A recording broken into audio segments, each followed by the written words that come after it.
the recording on. This is the Lead with Giants after party, just following the Lead with Giants chat on Twitter, and we've been talking about authentic leadership. We have another open seat if anybody would like to take that open seat. Ben, were you in the tweet chat? Yes, I was. Okay, all right, good. Pardon me for, I tell you, there's hundreds and hundreds of tweets going by there, and sometimes I don't put your face here on Blab with your profile on Twitter because it's so tiny there right now. was hard for me to see. Thank you so much. Gary, the Frisbee guy, thank you for joining us, Gary. Thank you for joining us, Andrew. You do not have to have been in the tweet chat to join in our discussion right now about authentic leadership. So let's see. I'm going to go to question. I'm going to jump from question number 4 to question number 5 here. Let me change the topic so that others can see that. And there we go. So the question is, what are the costs to a person when they are inauthentic? When they are inauthentic. Is that to me? What's the cost? I remember tweeting something about it's only that you lose your soul. Is that all? Yeah, that's all. It's like selling your soul out to the devil. When you're inauthentic, you're wearing a mask all the time, and there's tremendous cost to that. I think the problem as a leader, if you're inauthentic, you lose your role and your respect as a leader from those who you lead. So I think there is a great cost that you then affect your tribe, because a lot of them will follow you for your authenticity, because they are aligned with you and they can see that quite clearly. So that is one of the things.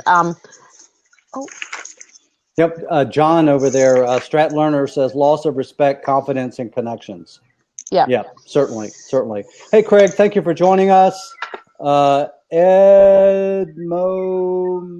I can't pronounce that. I'm sorry. I'm from Texas. Thanks for joining us, Edmund. I guess it is. No, Edmo. Well, anyway, thanks for joining us. We're talking about authentic leadership. We just completed the Lead with Giants tweet chat, and we're sort of going over some of the questions here. And let me jump down to question number 7. So we do 10 questions in the tweet chat every Monday, based at 6 p.m. Central Time here in the U.S. And I'll let you figure out what time that is in your time zone, because that makes my head spin when I try to figure out, especially for you guys down under. That is really, really tough. So question 7, why is it hard to be authentic in workplaces? Yeah, we still got a seat open. Come on in. Hey, Brian, glad to see you here. Come on, take a seat. We're talking about authentic leadership. Certainly would welcome you to join us. Anyone else as well. Feel free to leave your comments in the sidebar. We're dealing with a question right now that was posed in the Lead with Giants tweet chat, and that is, why is it hard? Is it hard to be authentic in the workplace? Sarah is coming back again. Hey, Sarah, thanks for coming back. Hey, Sarah. Good. So, Sarah, Kara, you want to take this question? I love this question. All right, Sarah, go. Because coming from someone who used to work in a corporate environment, I can tell you that I was a very different person at times, because it was way too hard to be authentic, because you're ostracized, your ideas were devalued, and essentially they were bullies in the workplace. So everybody wants to thrive in a safe environment. And honestly, if you want a thriving business, the only way to have that and to have creative solutions to problems is to create an environment where it's safe for people to fail and safe for people to be themselves and to not be torn down for that. Yeah, I resonate fully with this question. And I think the issue then comes to when you're coming into a workplace rather than building a workplace. When you're responsible for building the workplace, you can then formulate that environment, whereas when you're coming into it, you step into the values and the culture of that environment, or that workplace, so you are not, you're restricted to working within it. Yeah, and how important? Hey, John, good to see you. Hi. Glad you enjoyed. Throw a little more light on yourself. I'm trying to. I don't have much light here. It's dark out in the hot right now. So, how important is it for positional leaders to model authentic leadership? well, my snap reaction would be just as important as it is for any kind of leader to do it. But when you think about positional leaders have titles. They have some reason to be called the leader, the boss, or whatever. And so, among many other things, they're models. And if they're not authentic, other people don't have a reason to be authentic either. I came on not to increase the Australian thing, although I am half Australian, so I'm keeping the theme going here. I'm outnumbered today. But I put a comment in the sidebar, and then I thought I better explain that a little bit. It was something along the lines of, do we sometimes confuse authenticity with bluntness, or I think it was bluntness with authenticity, because it just struck me as I was reading some of the comments that you can be very authentic regarding yourself, because you're totally honest with yourself about what you want and what you think is right, et cetera, and so forth. That doesn't necessarily come across real positively to other people. So somewhere in there, and I haven't heard it discussed yet, but somewhere in there, I think we need to throw in the idea that being authentic, and I guess we said it when we use words like respect. That's what I'm getting at, is that idea that being authentic doesn't just mean we're honest. I'm just gonna say it. Oh, go ahead. It's possible to be an authentic asshole. Oh, there you go. I like that. Right? That's a bumper sticker. That's a bumper sticker right there. And we've seen them. Maybe we have been them at times. So Charisse over in the sidebar says that she thinks it's particularly difficult for women to be authentic, as their leadership is microscopically scrutinized more than male counterpart. Now, I couldn't spell half the words that she used. So, ladies, is it harder for a woman to be authentic in the workplace than for a man? I've found that it takes a big woman to be authentic and to be a true leader in the workforce when they're leading amongst men. I found that I had to have the feeling that, and excuse my language, but this was the raw emotion that I had to have a bigger set of balls than a man did to be a female leader in the workforce. So it is difficult to be authentic, because as women, we are generally softer and nurturing, and those, and speaking for myself, but in general, we are those kinds of people. So it's hard to show that vulnerability and still lead at the same time, and retain that level of respect. Yeah. So would you cry in the workplace? Oh God, yes, I've cried in the workplace. That said, I've been called a female Nazi as well. So, I've gotten both ends of it in the workplace. So, well, that's the crying, whether it's in the workplace or anywhere else. To me, that's an authentic act. It is. I think that rather than worry about, women seem in general, and I'm stereotyping here a little bit, seem more willing and able to share those type of emotions.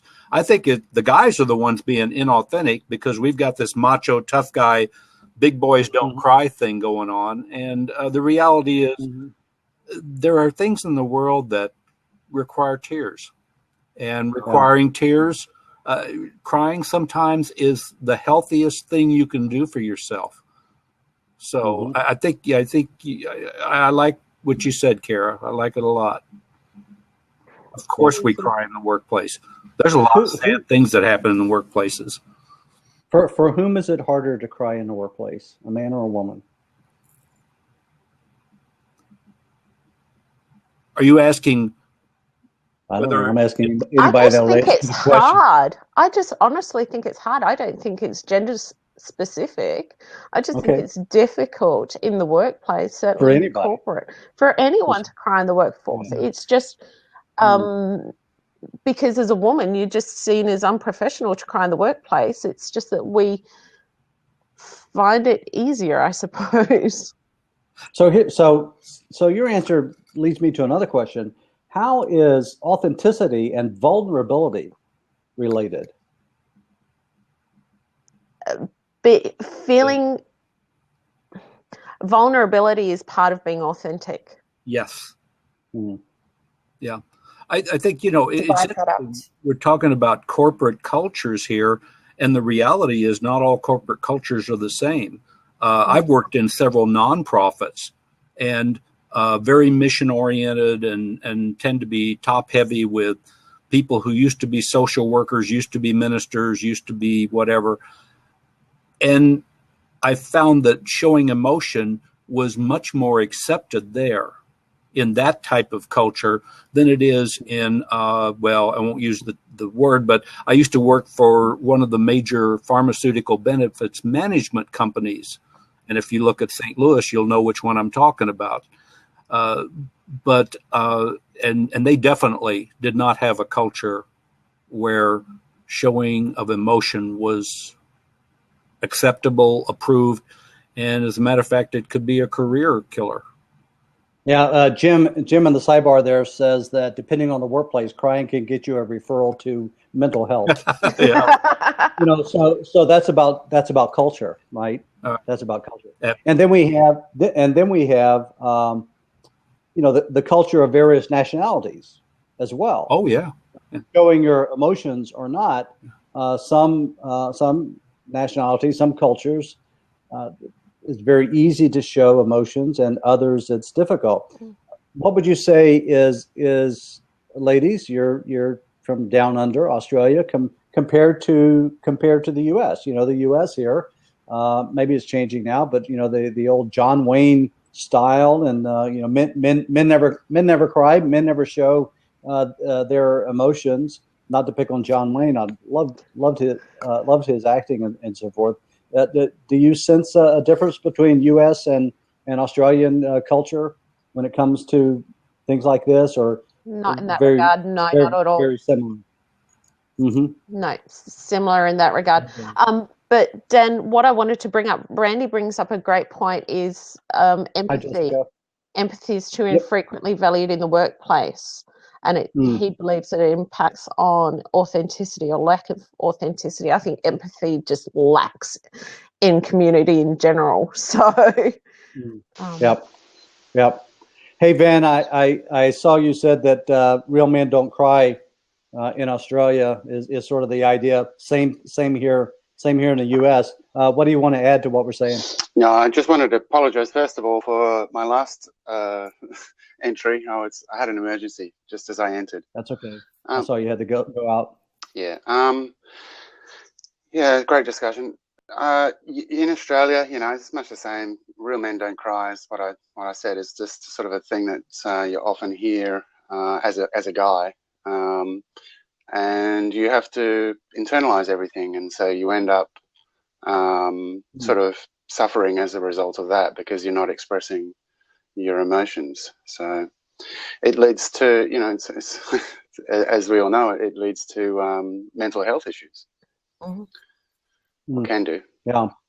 I found that as I have matured, I have, grown to be more vulnerable. And maybe that just comes with losing your hair. I don't know. I think it gets expressed as anger in men a lot. So that, women will get emotional about a topic, just say something that they see on the news, whereas men will tend to get angry about it. And, it's a completely different response, but we're both responding to the same external stimuli. So That's what I think is a result of that way of internalizing everything. We tend to just sort of build it up and get angry. But the empathy.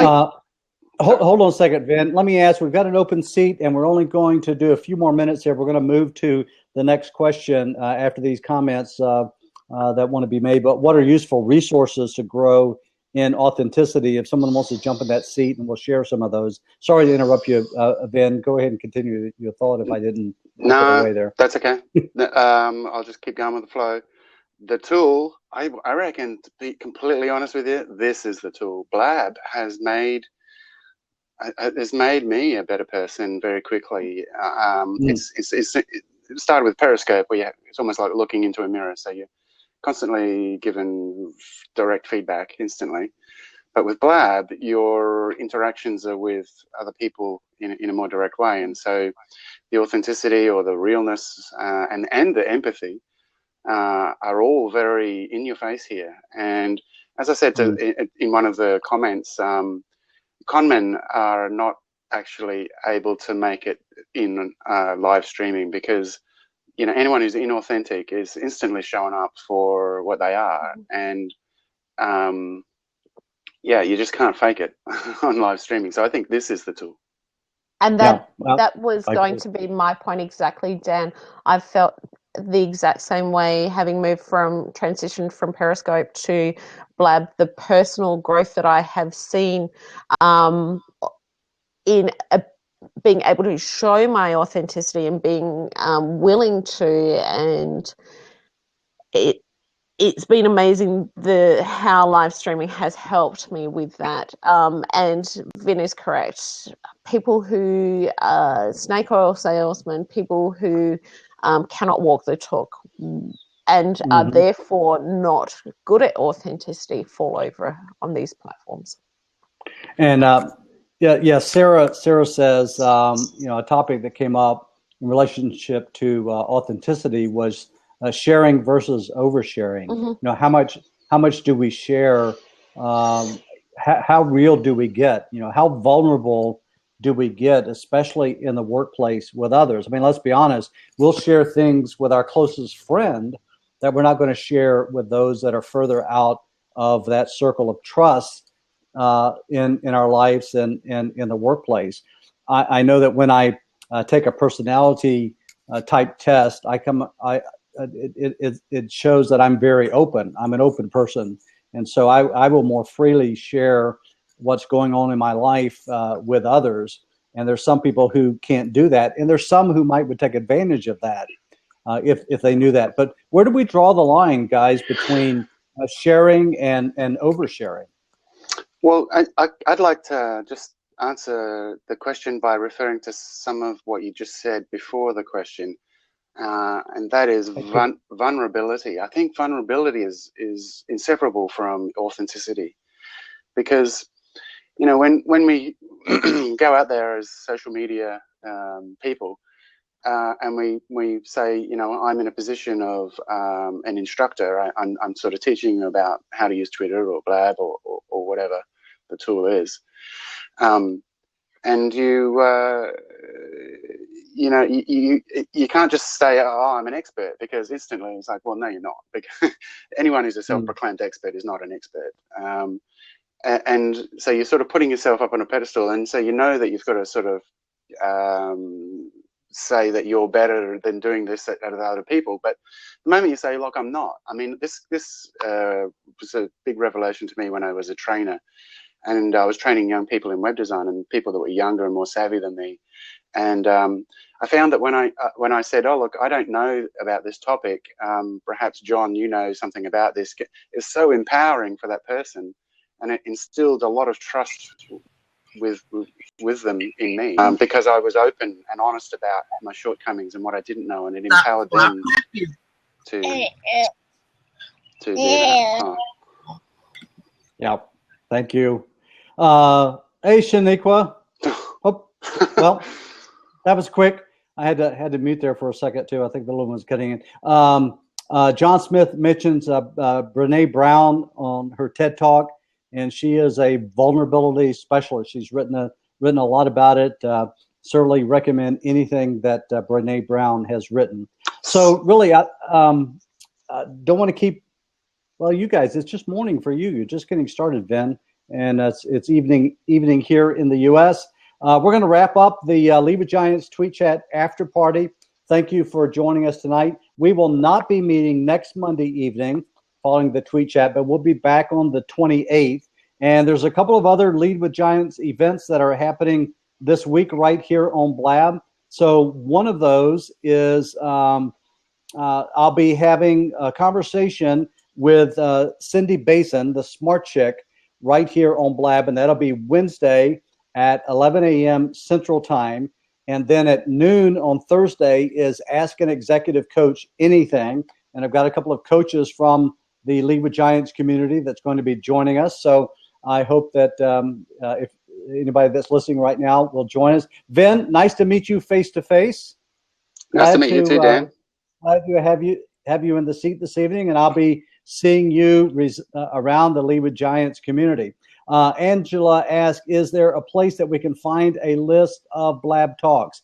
Well, you could go to the homepage on Blab, and you could scroll through the those that are live now, and then there's a tab for scheduled, and you can look through them. You can also do a search. So, for example, you could search for hashtag Lead with Giants, and most of my Blabs are going to have the hashtag Lead with Giants, unless the title is too long. And that would be another way. So if you know the title, then watch my Twitter stream for any Blabs upcoming. I'll be sharing those. You can search for Lead with Giants, hashtag Lead with Giants, and hashtag Blab together, and those would show up. So I know we had someone that was going to take a seat, but I'm going to wrap it up here this evening. For me, from Austin, Texas, I'm Dan Forbes, founder and host of the Lead with Giants Tweet Chat. Invite you to check out the Lead with Giants community at leadwithgiants.com. We have groups on LinkedIn, Facebook, Google+. We have the Tweet Chat on Twitter. What am I missing? And, of course, here on Blab now. A lot of things going on in the Lead with Giants community, and I hope that you'll check it out and join us. Thanks to all the Giants. I see you out there. See your faces up in the top bar. See you in the chat on the side there. Thanks a lot, and good evening from Lead with Giants. Good morning to you, Ben. Bye-bye. Bye.